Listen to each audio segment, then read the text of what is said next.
Well, from my point of view, coaching is all about helping people make positive changes.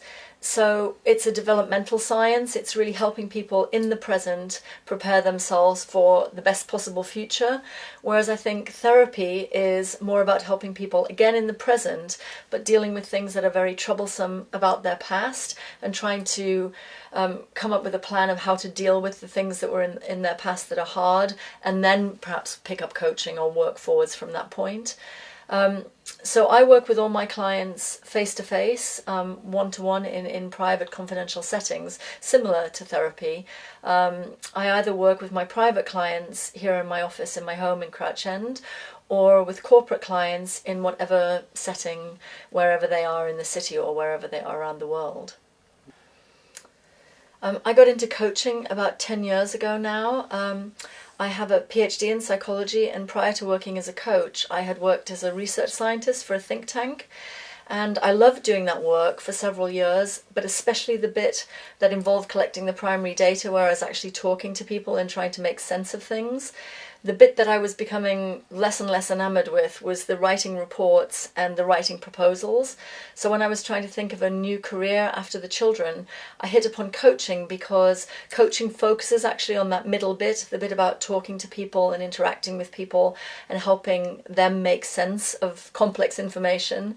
So that's how I came into coaching. And I think the fact that I have a PhD in psychology, I think, is a really relevant qualification to do this kind of work. It just gives me a lot of confidence, I think, working with people. From my perspective, there's the main benefit I think that a person can get from coaching, in other words, from working with someone through a lot of issues that are a bit tricky, is that it helps people regain a sense of confidence and clarity about their own decision making and what it is they want to do and what the barriers are to achieving that. Because what we know actually from psychological research is that as soon as we hit upon a really great idea for a positive change, the first thing that crowds into our brain are all the barriers as to why that will be difficult to do. So, but nonetheless, if we want to make a positive change, what we have to be able to do is work through those barriers, either accepting them or getting rid of them. And I think that's a huge benefit to working with someone in a coaching capacity, because they can add perspective and help people see beyond their own fears and their own typical stumbling blocks.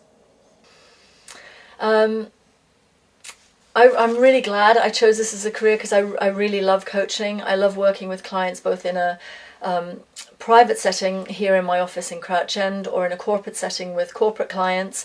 The thing I like the most is working with people, and I think I'm really, really lucky because for the most part, the vast majority of clients I work with, I really, really like, and I think they're fascinating people and very interesting people and people who are really trying to make positive changes. So I enjoy meeting them, and people tell me that it's helpful to work with me, and so of course it's lovely to think that I can help people